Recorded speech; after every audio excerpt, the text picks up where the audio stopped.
Congress party మేనిఫెస్టోలో ఏదైతే 2 లక్షల ఉద్యోగాలు అని చెప్పేసి మేనిఫెస్టోలో పెట్టింది. అసలు 2 లక్షల ఉద్యోగాలు సంవత్సరం లోపని నిరుద్యోగులు అంటున్నారు. కాదు అసలు మేము ఉద్యోగాలు 2 లక్షలు అనలేదు అని కొందరు వరుస ఎమ్మెల్సీలు కానీ లేకపోతే కాంగ్రెస్ పార్టీ లీడర్లు ఈ మధ్యలో మీడియాతో మాట్లాడుతున్నారు. అసలు 2 లక్షల ఉద్యోగాలు సంవత్సరం లోపిస్తున్నారా లేకపోతే 5 ఏళ్ల కాల పరిమితి లోపిస్తున్నారా? ఇదే అంశాలపై మనతో మాట్లాడడానికి నిరుద్యోగ జేఏసీ లీడర్లు జనార్దన్ నాయక్ కూడా ఉన్నారు. బ్రదర్ చెప్పండి, ఏంటి అసలు 2 లక్షల ఉద్యోగాల నుంచే మొత్తం చర్చ అంతా నడుస్తుంది, ఏంది అసలు? ఒక్క సంవత్సరంలో 2 లక్షల ప్రభుత్వ ఉద్యోగాలు, ప్రైవేటు కూడా కాదు, అలా మళ్ళీ స్పెసిఫిక్గా నాలే ఉద్యోగాలు అనగానే ఇలా ప్రైవేట్ కూడా కలుపుతారు. ప్రభుత్వ ఉద్యోగాలు అని చెప్పారు. వాళ్ళు ఇచ్చినటువంటి మేనిఫెస్టోలో ఉంది, యూత్ డిక్లరేషన్లో ఉంది, అన్నిటిలలో ఉన్నది. వీళ్ళు ఏంటంటే ఆ రోజు మరి మరి సొయ్యి తప్పి మర్చిర్రో ఏది మర్చిర్రో మోసం చేద్దాం అనుకున్నారో, పార్టీ రాదు ఏదో ఒక హామీ ఇద్దాం అందరికి ఇచ్చినట్టు అనుకున్నారేమో. కాంగ్రెస్ గెలిచినాక వీళ్ళు ఎవరు అసలు ఇచ్చినప్పుడు ఆ రాసిన మేనిఫెస్టో ఎవరు రాసిర్రు, ఏం రాసిర్రు, మనం మళ్ళీ రేపు గెలిచినాక ఏముంటుందని కూడా చూసుకోలేదు. మళ్ళీ చూసుకోలేదు. ఇష్టం వచ్చినట్టు ఏది పడితే అది మాట్లాడుతుర్రు. రియాజ్ గారు వచ్చేమో నేనే నా స్వహస్తాలతో మేనిఫెస్టో రాసిన అంటారు.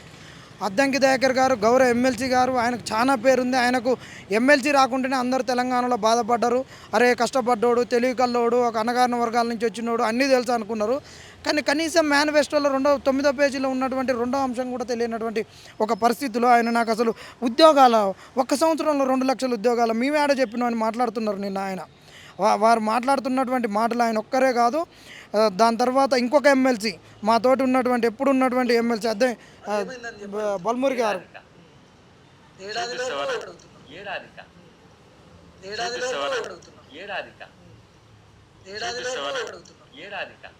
ఇంకో ఇది. దాని తర్వాత ఆయన ఒక్కరే కాదు, ఒక ఈ చిన్న వయసులో ఎమ్మెల్సీ అయి నిరుద్యోగులతోటి ఉన్నటువంటి ఇతను కూడా ఇస్తాము ఇది ఇస్తాము అది ఇస్తాము అని చెప్పి చెప్పలేదు. 2 లక్షల ఉద్యోగాలని మీరు ఏదైతే మేనిఫెస్టోలో పెట్టారో అది ఒక సంవత్సరం లోపు అన్నారు లేకపోతే 5 సంవత్సరాల? ఈయన కాకపోతే ఇంకొక ఆయన ఊరి మీద అంబోతు లెక్క వచ్చి మాట్లాడతారు. వారు కూడా మా మీద ఎప్పుడు చెలిగేటటువంటి ఆయనకి ఏందే లేదు. ఆయన అంటే బాధపడడం ఆయన లెక్కలో కూడా తీసుకోము. ఆయన ఎవరు, ఆయన పేరు మానవతరాయ్ అంటే, ఆయన కూడా మాట్లాడారు. కానీ ఈ ప్రభుత్వం నిరుద్యోగులను మోసం చేసింది. వాళ్ళన్నీ డ్రామాలు ఆడుతున్నారు. నిన్న కూడా అద్దంకి దయాకర్ గారు చిక్కడపల్లి లైబ్రరీకి రావడం పెద్ద బూటకము, నాటకము, డ్రామా అని చెప్తున్నాం. నిరుద్యోగులను మళ్ళొక్కసారి మోసం చేయడము. మొన్న సరం కోసిర్రు, ఇవాళ మొత్తం మొండాన్ని తీసి కాల్ చేస్తున్నారు, కాష్టానికి వేస్తున్నారు మమ్మల్ని అని నిక్కచ్చిగా చెప్తున్నాం. అంటే ఒక అడుగు ముందుకేసిండు కదా నిరుద్యోగులకు ప్రభుత్వానికి మధ్యలో వారధిలాగా ఉంటుంది. ఒక మంచి స్టెప్ వేసిండు, దానికి మీరు ఆహ్వానించాల్సింది. కానీ దాన్ని కూడా రాజకీయం చేసేట్లా? రాజకీయం కాదు, మీరు అన్న దాంట్లో వాస్తవం ఉంది. మేము కూడా ఆహ్వానిస్తున్నాం. వారు వచ్చి ఒక చర్చకు తెరలేపారు. కానీ ఆయన ఏ హోదాలు వచ్చారు చెప్పాలి కదా. ఒక ఎమ్మెల్సీగా నాలాంటి బడుగు బలహీన వర్గాల పిల్లలు ఉన్నారు, నేను వచ్చి తెలుసుకుందామనే ఒక ఆతృతతో వచ్చిండా, ఆవేదనతో వచ్చిండా, ఏదైనా తెలియాలి. ఎందుకంటే వారు వచ్చినప్పుడు వారి భార్య ఉన్నది, భార్య పక్కన కూర్చున్నారు. అంటే ఇది మేము దీన్ని బట్టి ఏంటంటే ఒక అఫీషియల్ ప్రోగ్రామ్ కాదని క్లారిటీగా తెలిసింది. ఒకవేళ అఫీషియల్ ప్రోగ్రామే అయ్యుంటే దానికన్నా 2 రోజుల ముందు గాంధీ భవన్లో నిరుద్యోగుల నుండి వినతి పత్రాలు తీసుకున్నటువంటి బల్మూరి వెంకట్ గారికి ఇచ్చినటువంటి ప్రచారాన్ని ఇదే చిక్కడపల్లి లైబ్రరీలో ఈ రాహుల్ గాంధీ గారు వచ్చి హామీ ఇచ్చినటువంటి వేదిక కాడికి ఒక నిరుద్యోగుల సమస్యలు తెలుసుకోవడానికి ఒక అణగారిన వర్గాల నుంచి వస్తున్నటువంటి అద్దంకి దయాకర్ గారికి ఎందుకు అంత పబ్లిసిటీ ఇవ్వలేదు? అశోక్ నగర్లో ఉన్నటువంటి చిక్కడపల్లి వేదికగా నిరుద్యోగుల సమస్యలు తెలుసుకుంటున్నామని ఎందుకు చెప్పలేకపోయారు? ఎందుకు తెలియజెప్పలేకపోయారు? 3ంటికైతే 1ంటికైనా ఎందుకు చెప్పారు? లైబ్రరీ వాళ్ళగా టెంట్లు వేయించి నిరుద్యోగులు వేయించిరా? మరి లైబ్రరీ వ్యవస్థ ఎందుకు చెప్పలే? అంతకన్నా 2 రోజుల ముందు బోర్డులు పెట్టి పీకేసిర్రు. మరి వాళ్ళకి బోర్డులు పనిచేయవా? మరి బోర్డులు ఎందుకు పీకేసిర్రు, ఎందుకు పెట్టిరని ఎమ్మెల్సీ గారు కూడా చెప్పాల్సిన బాధ్యత ఉంది కదా. ఇది పెద్ద నాటకము. మరి వచ్చిర్రు, మరి ఏమని చెప్పిర్రు, ఏమి హామీ ఇచ్చిర్రు, వచ్చిర్రు, ఇన్నర్ పోయిర్రు. ఆయన అఫీషియల్గా గవర్నమెంట్ నుంచి రాలేదన్న, వస్తే కంపల్సరీ కాంగ్రెస్ పబ్లిసిటీ చేసుకుంటుంది. అఫీషియల్గా రాలేదు. మేము అంటే ప్రెస్ మీట్ తర్వాత మిమ్మల్ని కలిసిన తర్వాత మీడియాతో మాట్లాడుతూ నేనే ఆ క్వశ్చన్ వేసిన, మీరు పార్టీ కానీ లేకపోతే ప్రభుత్వం అనుమతి తీసుకొని వచ్చానంటే ఖచ్చితంగా నేను తీసుకొని వచ్చానని ఆన్సర్ చెప్పిండు కదా. మరి ఆన్సర్ చెప్తే మరి వాళ్ళ భార్య గారు ఎందుకు వచ్చారు? వాళ్ళ భార్య గారు ఎట్లా వస్తుంది?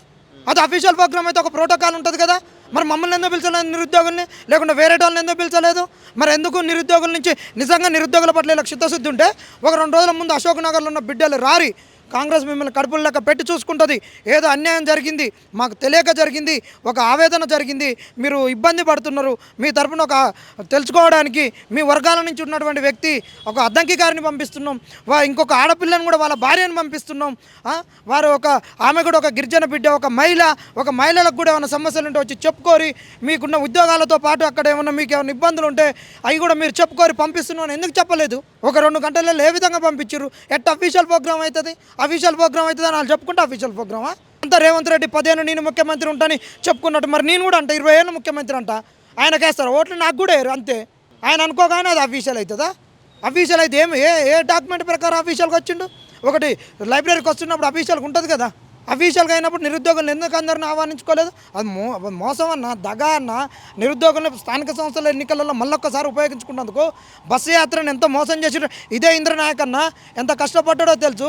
ఆ రోజు స్టిక్కరింగ్ చేసేందుకు మేము అందరం ఇక్కడ ఉండి ఎవరెవరిని తీసుకోవాలి, ఎట్లా తీసుకోవాలి, ఏం చేయాలి, కరపత్రాలు ఏందని మేము కొట్టించుకొని రియాసార్ ఇన్స్టిట్యూట్కి తీసుకొని వస్తాం అన్న. ఆ రోజు నిజంగా పీఆర్ఎస్ వాళ్ళు మమ్మల్ని ఎల్లనిచ్చే పరిస్థితి అన్న. ఆడ ప్రవళిక చనిపోయింది, ప్రవళిక మరణం మీద ఉంది. కాంగ్రెస్ వాళ్ళు వెళ్తాందుకు ఇబ్బందులలో పడుతుంటే ఎవరిని తీసుకోవాలి, ఎట్లా ఒక్కొక్కళ్ళు ఏమన్నారు తెలుసా అన్న? అరే పోతే ఆడ దాడులు అయితే ఏమవుతుంది, రేపు ఒకవేళ బీఆర్ఎస్ ప్రభుత్వం వస్తే మనం టార్గెట్ అవుతాం రాము అంటుంటే ఒక్కొక్కరిని బదిలాడినాం. ఈడ యాక్టివ్గా కొట్లాడినోడు ఎవడు రాలేదన్న. చాలా మంది డిఎస్సి పిల్లలు వాళ్ళ నీళ్ళను బదిలాడెక్కించుకొని వచ్చినాం.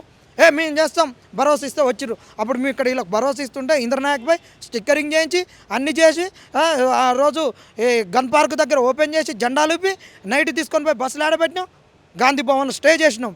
వీళ్ళ బిగ్ టీవీ ఎవరిది? రేవంత్ రెడ్డి గారిది కాదా? రేవంత్ రెడ్డి వాళ్ళు ఆయన వచ్చి తీసుకోలేదా? సాదికాన్ని వచ్చి తీసుకోలేదా మమ్మల్ని బస్సులో? సౌత్ బస్సులో నేను మాట్లాడినా, బయట తీసుకోలేదా?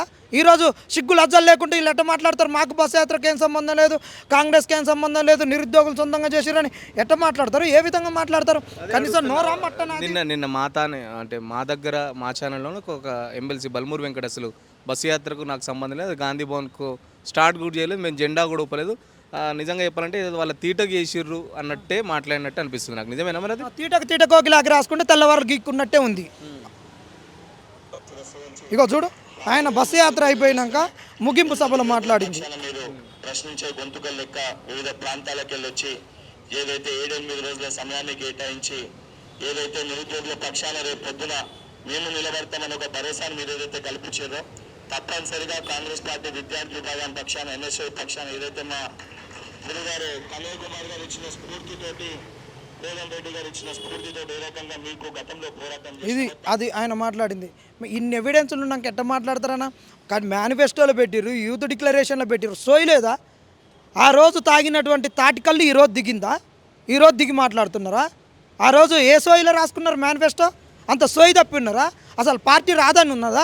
లేకుంటే వీళ్ళని మోసం చేద్దాం, వీనికి ఎవరికి ఏం లేదు, రేపు అశోక్ నగర్ నుంచి వెళ్ళిపోతారు, వీళ్ళు ఎట్టనన్నా చేసుకొని వీళ్ళతోటి ప్రచారం చేయించుకుందాం, వస్తేనేమో పార్టీ వస్తుంది, లేకుంటే ఈ లంగాల మీద నీళ్ళ మీద కేసులు అయితే అని అనుకున్నారా? ఎంత దుర్మార్గమన్నా అసలు. అశోక్ నగర్లో ఎవరు నిరుద్యోగులు లేరు, వాళ్ళంతా బీఆర్ఎస్ కార్యకర్తలు, బీఆర్ఎస్ లీడర్తో స్టేజ్లు పంచుకున్న వాళ్ళందరూ నాకు తెలుసు ఎవరు అని చెప్పేసి బల్మూరు వెంకట్ ఒక ఛాలెంజ్ విసురుతుండు మీకు. మరి ఇగో ఛాలెంజ్ విసిరిండు, మరి వాళ్ళు ఉన్న వాళ్ళని చూపించమని. ఒక్కళ్ళని చూపి అందరికి చూపిస్తే కాదు కదా. ఒక్క బర్రెకు మట్టి రాసుకొని వస్తే అన్ని బర్రెలకు పూస్తావా మట్టి? చెప్పు. ఒక్కటి మడుగుల బండి వస్తే అన్ని బర్రెలు మడుగుల పంతాయా? అన్ని బర్రెలను ఎందుకు చేస్తున్నావు? గొర్రెలను ఎందుకు చేస్తున్నావు? నీకే ధైర్యం ఉంటే నువ్వు ఎమ్మెల్సీవి, నీకు అక్కడ ఇంటెలిజెన్స్ ఉంటుంది, అన్నీ ఉంటుంది, మరి పెట్టొచ్చు కదా. నీకు ధైర్యం లేదు, మరి మేమే నుంచి తీసుకొచ్చి పెడతావు? లోటో పీసుకెళ్ళాం మేము, మా కాడ ఏముందని పెడతాం? నువ్వు ఎందుకు పెట్టి బాగా చెప్తా. ఇగో నువ్వు బీఆర్ఎస్లో ఉన్నావు, నువ్వు బీఆర్ఎస్ అఫీషియల్ ప్రోగ్రాంలో పోయినావు, ఇగో కవిత ప్రోగ్రాంలో పోయినావు, ఇగో కేటీఆర్ ప్రోగ్రాంలో పోయినావు. బాగా చెప్తాం. మీరు బీఆర్ఎస్ కండోలు కప్పుకున్నట్టు అంటున్నారు. మిమ్మల్ని ఉపేక్షించాము, మీరు బీఆర్ఎస్విగా రారి, మేము ఎన్ఎస్యూఐగా వస్తాం, మీరు బీఆర్ఎస్వి కొట్లాడరి, మేము ఎన్ఎస్యూఐగా కొట్లాడతామని దమ్ము కలేజం మీకు లేదా? ఎందుకు నిరుద్యోగ ఉద్యమాన్ని మొత్తం నీరు గార్చేటటువంటి లత్కోర్ మాటలు మాట్లాడతారు ఈ కాంగ్రెస్ వాళ్ళని అడుగుతున్నాం మేము.